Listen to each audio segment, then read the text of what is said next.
نحمده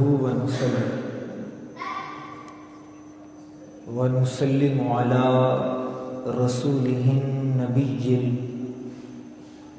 الأمين المكين الحنين الكريم الرؤوف الرحيم أما بعد فأعوذ بالله من الشيطان الرجيم بسم الله الرحمن الرحيم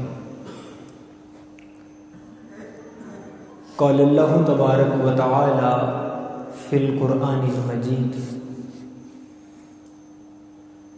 وَاصْبِرْ نَفْسَكَ مَعَ الَّذِينَ يَدْعُونَ رَبَّهُمْ بِالْغَدَاةِ وَالْعَشِيِّ يُرِيدُونَ وَجْهَهُ وَلَا تَعْدُ عَيْنَاكَ عَنْهُمْ صدق اللہ مولانا العظیم ان اللہ وملائکتہ یصلون علی النبی یا ایہا الذین آمنوا صلوا علیہ وسلموا تسلیما بآواز بلند درود پاک کا نذرانہ آقا کی بارگاہ میں پیش فرمائیں الصلاۃ والسلام علیک یا سیدی یا رسول اللہ وعلی آلک واصحابک یا سیدی یا حبیب اللہ الصلاۃ والسلام علیک یا سیدی یا نبی اللہ وعلی آلک واصحابک یا سیدی رحمۃ للعالمین۔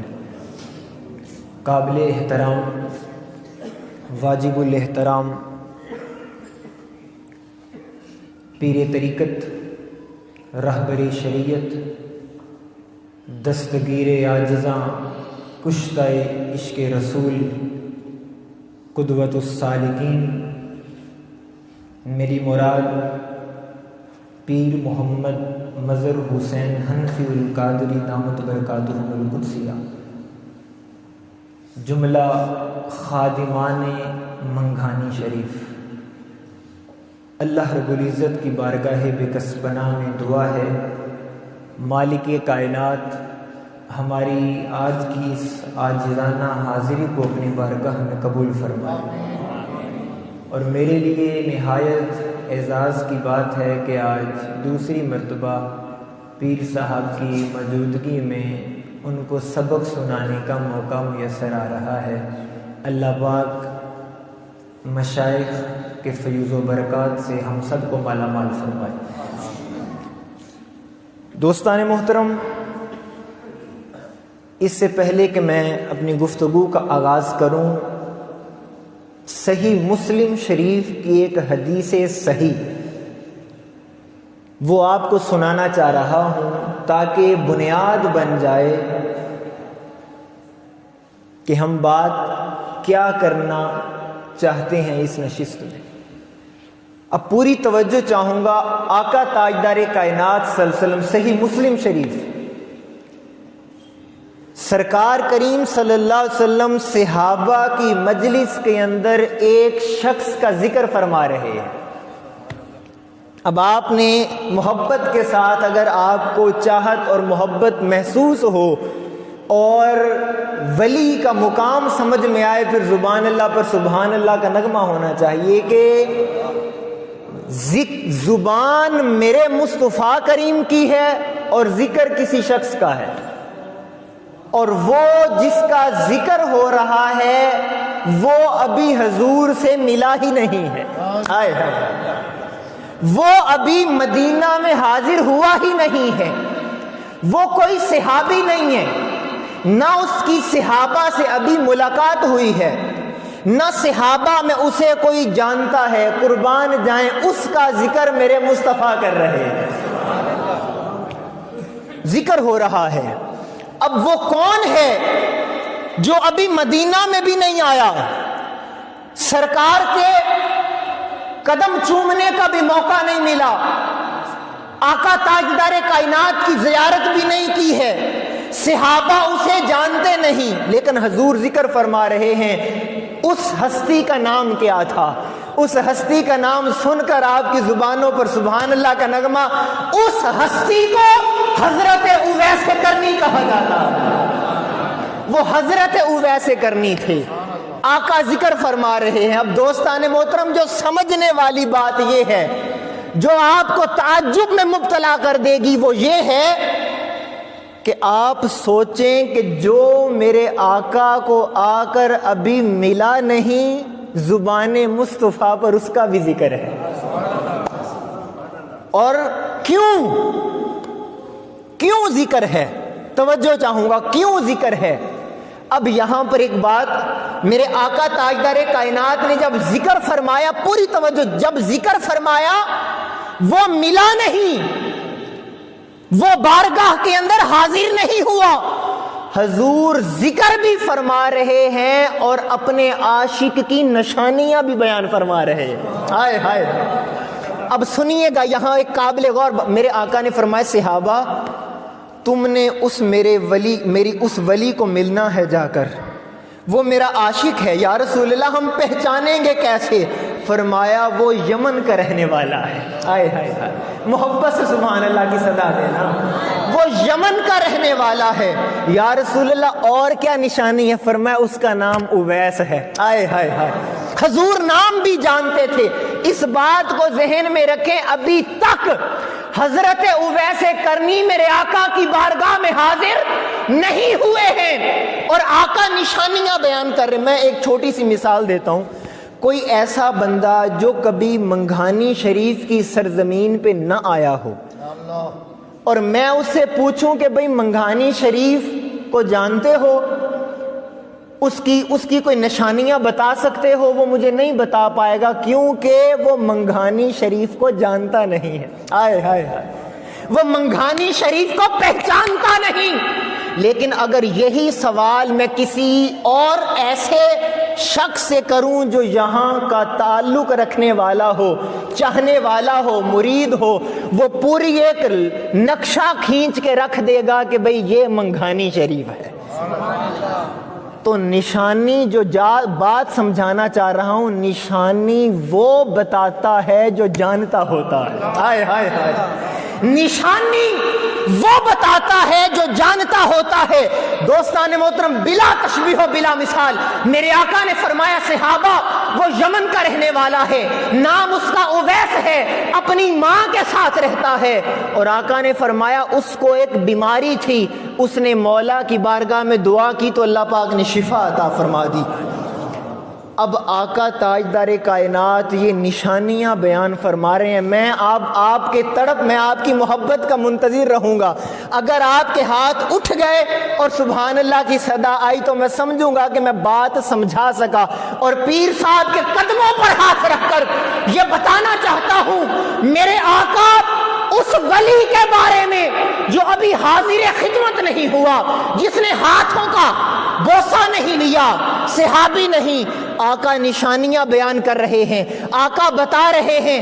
میرے آقا صحابہ کو بتانا چاہتے ہیں، صحابہ یہ راز جان لو، جو میرا ولی ہوتا ہے وہ کائنات کے کسی کونے کے اندر رہتا ہو، وہ نگاہ مصطفیٰ کے اندر ہوتا ہے، وہ نگاہ مصطفیٰ کے اندر ہوتا ہے. میرا ولی اگر بغداد کی سرزمین پر ہو تو مصطفیٰ بغداد کے اندر جانتے ہیں. میرا ولی لاہور کی سرزمین پر ہو، میرے آقا اسے لاہور میں جانتے ہیں. میرا ولی پاک پتن میں ہو، مصطفیٰ کریم پاک پتن میں جانتے ہیں. میرا ولی بخارا سمرقند کی سرزمین پر ہو، میرے آقا اسے وہاں جانتے ہیں. رب کعبہ کی عزت کی قسم، رب کا ولی منگھانی شریف میں ہو، مصطفیٰ یہاں جانتے ہیں. حدیث پاک کی روشنی سے آج ولایت کی تعریف معلوم ہو گئی. ولی وہ ہوتا ہے جو نگاہ یار میں رہتا ہے. ہائے ہائے ہائے. جو نگاہ یار میں رہتا ہے، جو سرکار کی غلامی میں رہتا ہے، جو اپنا جینا مرنا سرکار کی غلامی کے نام کر دیتا ہے، جس کا اوڑھنا بچھوڑنا نسبت مصطفیٰ کا حیا ہوتا ہے. اور لوگوں یہ جملہ اپنے دل کی تختیوں پر لکھ لو، ولایت ہواؤں میں اڑنے کا نام نہیں ہے. ولایت ہواؤں میں اڑنے کا نام نہیں ہے، اور ولایت کرامتوں کا نام بھی نہیں ہے. ولایت کسی کو اپنے قابو میں کر لینے کا نام بھی نہیں ہے لوگوں، ولایت مصطفیٰ کے قدموں میں فنا ہونے کا نام ہے، حضور کے قدموں میں فنا ہونے کا نام ولایت ہے۔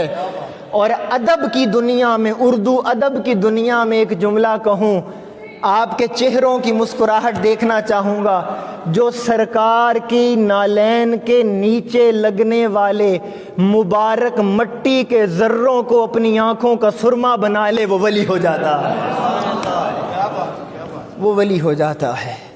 تو دوستان محترم، یہ بات یاد رکھ لیں، جو سرکار کو نہیں مانتا، ایک بڑی خاص بات کرنے لگا ہوں، توجہ چاہوں گا، جو سرکار کو نہیں مانتا، خدا کی قسم وہ ولی نہیں ہوتا، اور جو حضور کو جتنا مانتا چلا جاتا ہے، یار ایک بڑی توجہ چاہوں گا میں تمام احباب کی، میں پیر صاحب کی آواز میرے لیے اللہ تعالیٰ کی رحمت اور مطلب یہ کرم سے کم نہیں ہے، تو اگر آپ بھی شامل ہو جائیں گے تو ان کے صدقے ہماری بھی سبحان اللہ قبول ہو جائے گی۔ ایک بات خاص کرنے، ایک کچھ بتانا چاہتا ہوں کہ جو جتنا مانتا چلا جاتا ہے وہ اتنا بڑا ولی ہوتا چلا جاتا ہے۔ مانتا کون ہوتا ہے؟ یہ بات یاد رکھیں، مانتا کون ہوتا ہے؟ لوگوں، مانتا وہی ہے جو ماننے سے پہلے جانتا ہوتا ہے۔ ہائے ہائے ہائے ہائے، جو ماننے سے پہلے جانتا ہے وہی مانتا ہے، ارے جو جانتے نہیں ہیں وہ کبھی مانتے نہیں ہیں۔ ماننے کا تعلق ہی جاننے سے ہے، جاننے سے ہے۔ اور یہاں پر ایک اب وہ راز آپ کو سمجھ آ جائے گا، حضرت اویس کرنی آقا کی بارگاہ میں تو نہیں آئے تھے مگر جانتے بھی تھے اور مانتے بھی تھے، اس لیے زبان مصطفیٰ پر اور صحابہ کی مجلس میں اس عاشق صادق کا ذکر ہو رہا تھا۔ اب یہاں پر ایک اہم بات اور کرنا چاہتا ہوں، اور یہ اللہ کی شان ہے، پیر صاحب کو دیکھا تو یہ بات یاد آئی ہے مجھے۔ اسی حدیث پر توجہ کریں، اسی حدیث پر آپ نے اس بات پر غور کیا کہ حضور نے صحابہ کو فرمایا کہ صحابہ تم اس عاشق سے جا کر ملنا۔ ہائے ہائے ہائے ہائے، محبت سے سبحان اللہ کی، اس عاشق کو جا کر ملنا حضور فرما رہے ہیں صحابہ کو۔ اور اگلی بات کیا کہ یا رسول اللہ جب ملیں پھر کیا کریں؟ فرمایا اسے کہنا میری امت کی بخشش کے لیے دعا کرے۔ ہائے ہائے ہائے ہائے ہائے، میری امت کی بخشش کے لیے دعا کرے۔ اب میں آپ سے پوچھتا ہوں، درجہ صحابہ کا بڑا ہے یا حضرت اویس کرنی کا بڑا ہے؟ درجے کے اندر سیدنا فاروق اعظم رضی اللہ تعالیٰ عنہ اور مولا علی علیہ السلام بڑے ہیں یا حضرت اویس کرنی؟ ہر صاحب علم یہی کہے گا، درجہ تو صحابہ کا بڑا ہے، تو پھر سوال یہ ہے حضور خود دعا کیوں نہیں کر رہے؟ حضور صحابہ سے کیوں نہیں کروا رہے؟ حضور ایک ولی کی طرف کیوں بھیج رہے ہیں؟ ایک جملہ کہنا چاہتا ہوں، تڑپ کر اپنی محبت کا ثبوت دیجئے گا۔ میرے آقا نے صحابہ کو یمن کی طرف بھیجا، ولی کی طرف بھیجا کہ اے امت اس راز کو سمجھ لے، ولیوں کے پاس بھیجنا نبی کی سنت ہے، جانا صحابہ کی سنت ہے۔ قیامت تک کوئی ولایت کا انکار کر ہی نہ سکے، اس لیے مصطفیٰ نے صحابہ کو بھیج دیا، میرے آقا نے صحابہ کو بھیج دیا۔ اب اس آیت کی طرف آئیں، اس آیت کا ترجمہ اب آپ کو سمجھ آئے گا جو اللہ پاک نے قرآن میں، اور یہ آج آپ کو ایک دلچسپ بات بتاؤں، قبلہ پیر صاحب جہاں جلوہ فروز ہوتے ہیں، مریدین کو دیکھتے ہیں جہاں بیٹھتے ہیں، آپ ذرا غور کیجئے گا، ہر بندے کی اپنی نظر ہوتی ہے۔ پیر صاحب جہاں بیٹھتے ہیں تو بالکل سامنے دربار شریف ہے، اور دربار شریف کے باہر جو آیتیں لکھی ہوئی ہیں، جو بالکل سامنے آیت ہے، یہ وہ آیت پڑھنے لگا، اس آیت کا ترجمہ اب کرنے لگا ہوں۔ اب آپ کو وہ آیت بتائے گی کہ قرآن کے اندر اللہ پاک نے اس آیت کو کیوں اتارا۔ بندوں نے عرض کیا میرے مولا ہم تجھ سے ملنا چاہتے ہیں، مولا تیری ملاقات چاہتے ہیں، مولا تیرا قرب چاہتے ہیں۔ اب بندوں نے ریکویسٹ یہ بھیجی ہے کہ مولا تیری محبت اور تیرا وصال، تیری ملاقات، تیری قربت چاہیے۔ اب مولا کا جواب آیا ہے وَاصْبِرْ نَفْسَكَ مَعَ الَّذِينَ يَدْعُونَ رَبَّهُمْ بِالْغَدَاةِ وَالْعَشِيِّ۔ ترجمہ سنیے، عاشقوں کا ترجمہ۔ فرمایا بندے میرے قریب ہونا چاہتا ہے، جا ان کے قریب ہو جا جو پہلے سے میرے قریب ہو گئے۔ ہائے ہائے ہائے ہائے، ان کے قریب ہو جا جو میرے قریب ہو چکے ہوئے ہیں۔ اچھا، وَاصْبِرْ نَفْسَكَ، جمع رکھ، جو جمع رکھ، نسبت میں چلا جا، ان کی صحبت میں چلا جا، ان کی سنگت میں چلا جا۔ مولا کن کی؟ مع الذین یدعون ربہم بالغداة والعشی، وہ جن کی زبانوں پر صبح و شام میرا نام رہتا ہے، وہ جن کی زبانوں پر صبح و شام میری عظمت کا ترانہ رہتا ہے، ان کی مجلس میں اپنے آپ کو جمع رکھ، ان کی صحبت میں چلا جا۔ اب یہاں ایک مثال، یہ صحبت کیا ہوتی ہے دوستان محترم؟ ساری زندگی ولی کے ہاتھ میں ہاتھ دینے کے بعد ان کے قدموں سے ان کی صحبت، یہ صحبت ہوتی کیا ہے؟ یہ کتنی کمال کی چیز ہوتی ہے صحبت۔ ایک توجہ، حضرت شیخ سعدی کیا فرماتے ہیں؟ وہ فرماتے ہیں میرا ایک دوست تھا، اس نے آ کر مجھے ایک مٹی دی اور اس مٹی سے خوشبو آ رہی تھی۔ آئے ہائے، اس مٹی سے خوشبو آ رہی تھی۔ اب حضرت شیخ سعدی فرماتے اس مٹی سے خوشبو آ رہی تھی تو اس مٹی کی خوشبو نے مجھے مست کر دیا، بے خود کر دیا۔ اس کی اتنی خوشبو میں تعجب میں مبتلا ہوا، یہ مٹی ہے یا مشک یا عنبر، اتنی خوشبو آ رہی ہے۔ تو میں نے مٹی سے پوچھا اے مٹی تجھ میں ایسا کیا ہے کہ تجھ سے خوشبو آ رہی ہے؟ تو وہ مٹی عالم تخیل میں جواب دیتی ہے کہ اے شیخ سعدی تعجب میں مبتلا مت ہو، میں بھی عام مٹی کی طرح مٹی ہی ہوں، خوشبو اس لیے آ رہی ہے کہ پھولوں کی صحبت میں رہی ہوں، پھولوں کی صحبت میں رہی ہوں، ہائے ہائے، پھولوں کی صحبت میں رہی ہوں۔ لوگوں اگر مٹی پھولوں کی صحبت میں چلی جائے تو مٹی سے خوشبو آتی ہے، اگر بندہ ولی کی صحبت میں چلا جائے تو ولی سے معرفت کی خوشبو آتی ہے۔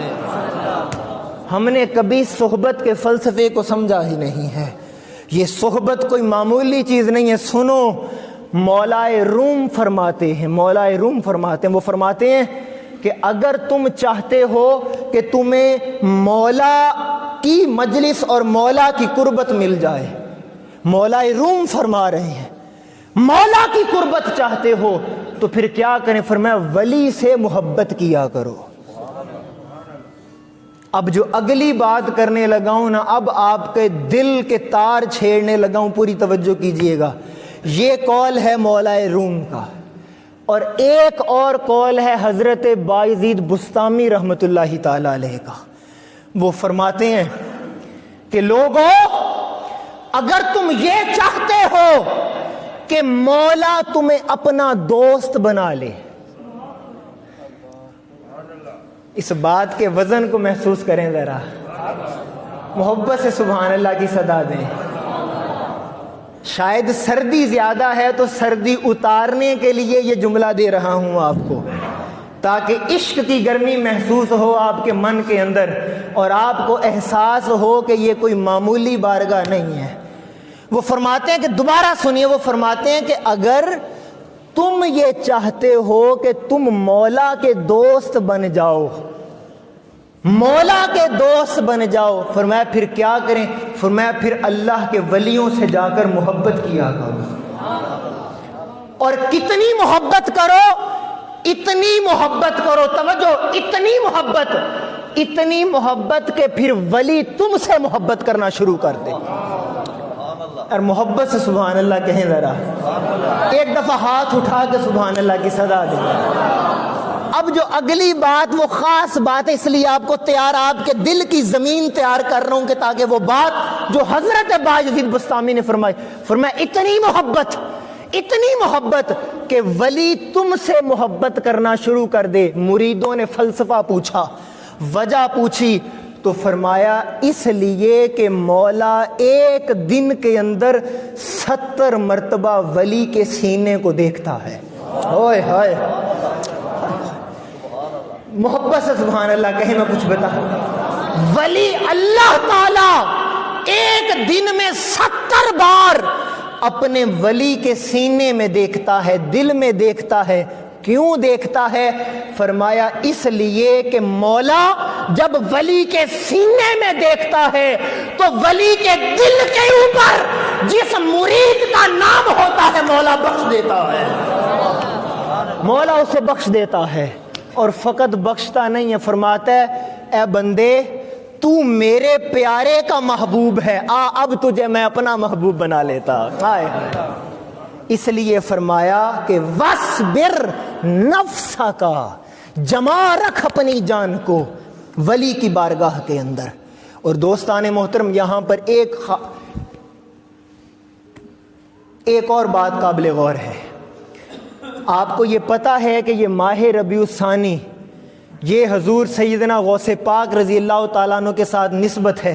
آج جو میں یقین کریں، یہ جو کچھ بھی میں آپ کے سامنے بیان کر رہا ہوں، اس میں میرا کمال تو ذرے کے برابر بھی نہیں ہے، میری زبان نسبت کا ہی صدقہ ہے۔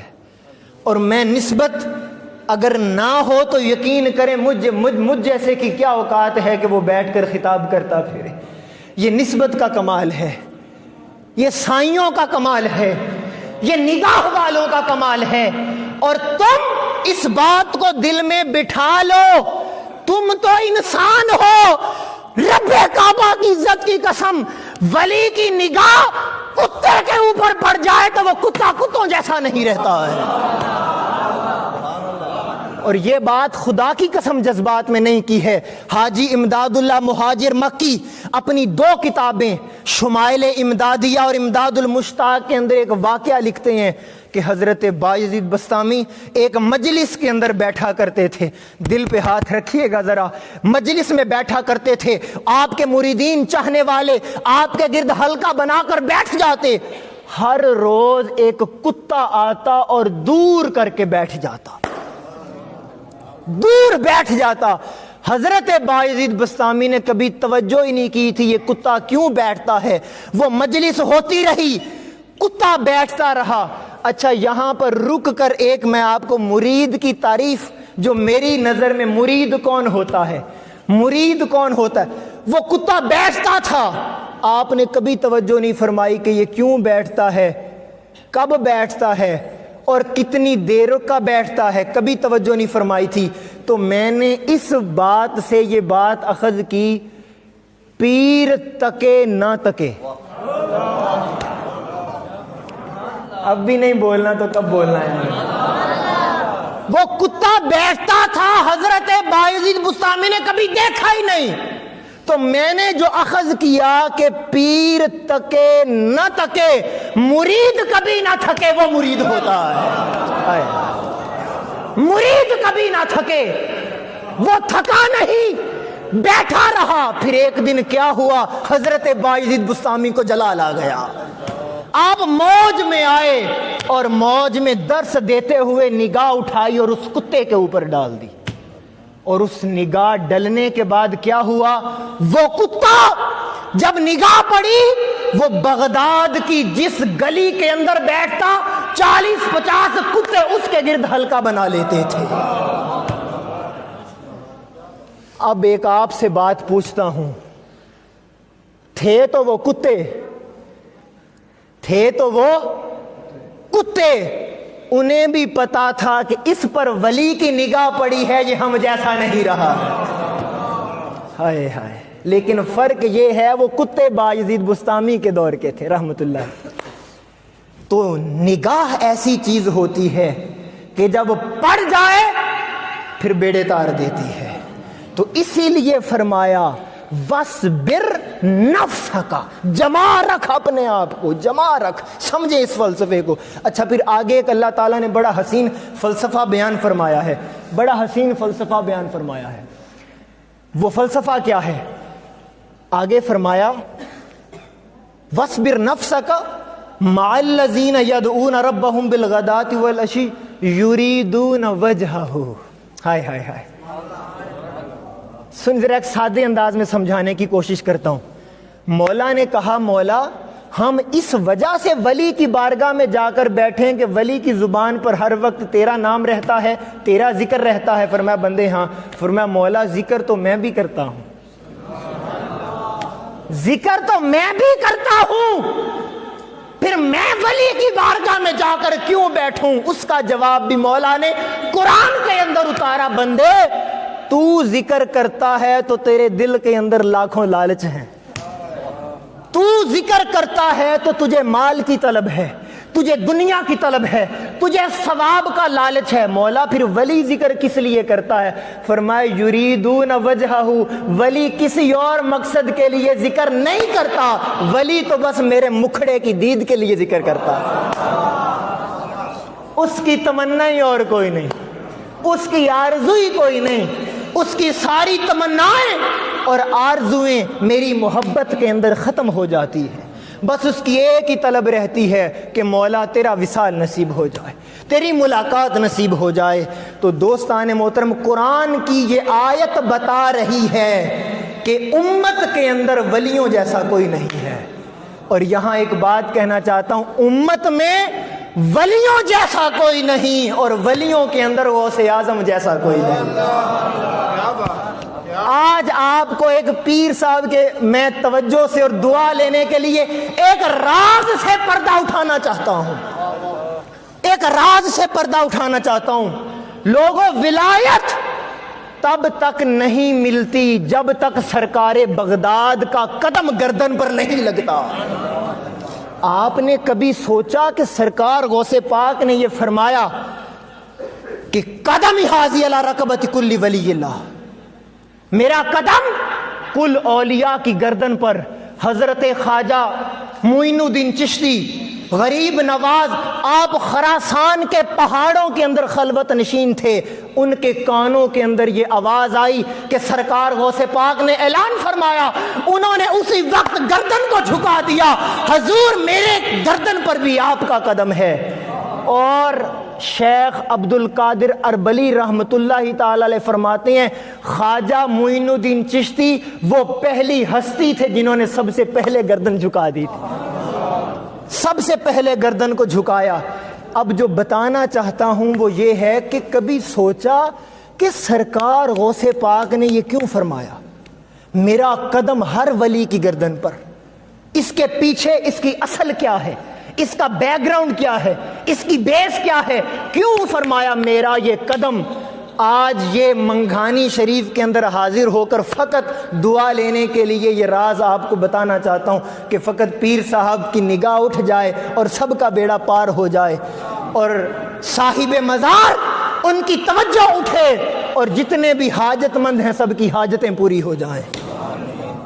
کیوں فرمایا؟ سنیں آقا تاجدار کائنات. اب چونکہ میں اتنے علمی گھرانے کے اندر آ کر بات کر رہا ہوں تو بات کمزور نہیں کرنا چاہتا. اس بات کو شیخ عبد القادر اربلی رحمت اللہ تعالی علیہ نے بھی لکھا، حضور سیدی اعلیٰ حضرت نے اپنے فتاویٰ میں لکھا اور شیخ جنیدی نے بھی حفظ العاشقین میں کوٹ کیا. اب وہ کیا لکھا، اس کی بیس کیا ہے، کیوں سرکار بغداد نے یہ فرمایا میرا قدم ہر ولی کی گردن پر؟ سنیے گا، توجہ چاہوں گا. میرے آقا تاجدار کائنات جب معراج پر تشریف لے گئے، اب بھی اگر آپ سن کے اپنی محبتوں کا ثبوت دیجئے گا، میرے آقا جب معراج کے لیے تشریف لے کے جا رہے تھے، آقا تاجدار کائنات جس براق پر سوار ہونے لگے تھے، وہ جو سواری تھا براق، جب میرے آقا اس کے قریب گئے نا، وہ آقا کو دیکھا اور مسکرا پڑا. محبت سے سبحان اللہ کی مسکرا پڑا. تو اس نے کہا یا رسول اللہ آپ آج میرے اوپر سوار ہو کر سفر کریں گے؟ آقا یا رسول اللہ ایک التجا ہے، میرے آقا نے فرمایا کیا؟ فرمایا یا رسول اللہ یہ اعزاز جو آج مجھے بخش رہے ہیں سواری کا، یا رسول اللہ قیامت والے دن بھی مجھے انتخاب فرما، میرا انتخاب فرما لے قیامت والے دن۔ سنیے میرے آقا تاجدار کائنات نے فرمایا جا براق یہ اعزاز بھی ہم نے تجھے عطا فرمایا۔ اس نے کہا یا رسول اللہ کوئی نشانی؟ میرے آقا نے اپنا دستے کرم اس کی گردن پر رکھا، وہاں سے نور پھوٹ پڑا، وہ نشانی ہو گئی۔ وہ براق سے جب نور پھوٹا وہ خوشی سے اتنا اچھلا اور اتنا مطلب خوش ہوا کہ وہ 40 ہاتھ اوپر چلا گیا، 40 ہاتھ اوپر چلا گیا۔ میں بتا رہا ہوں کہ سرکار بغداد نے اعلان کیوں فرمایا، اس کی اصل کیا ہے؟ 40 ہاتھ اوپر چلا گیا۔ اب آقا نے سوار ہونا تھا تو بتقاضائے بشریت سوار ہونے میں دقت پیش آئی، بتقاضائے بشریت سوار ہونے میں دقت پیش آئی۔ اب دوستو کسی عاشق کی زبان چپ نہ ہو اور ہاتھ نیچے گونج پڑ جائے، میں پوری اتھینٹک بات بتا رہا ہوں کہ سرکار بغداد نے اعلان کیوں فرمایا۔ وہ خوشی سے اچھلا، 40 ہاتھ اوپر چلا گیا، بتقاضائے بشریت سوار ہونے میں دقت پیش آئی۔ شیخ عبد القادر اربلی فرماتے ہیں اس وقت روح غوث اعظم آئی، اپنی گردن آقا کے قدموں کے نیچے کر دی کہ آقا اپنا قدم میری گردن پر رکھیں اور سوار ہو جائیں، اپنا قدم میری گردن پر رکھیں اور سوار ہو جائیں۔ میرے آقا نے اپنا قدم مبارک، گردن غوث الاعظم کی تھی، قدم میرے آقا کا تھا۔ میرے آقا نے قدم رکھ کر کہا اے عبد القادر میرا قدم تیری گردن پر اور تیرا قدم کل ولیوں کی گردن پر۔ میرا قدم تیری گردن پر اور تیرا قدم ہر ولی کی گردن پر۔ اب وقت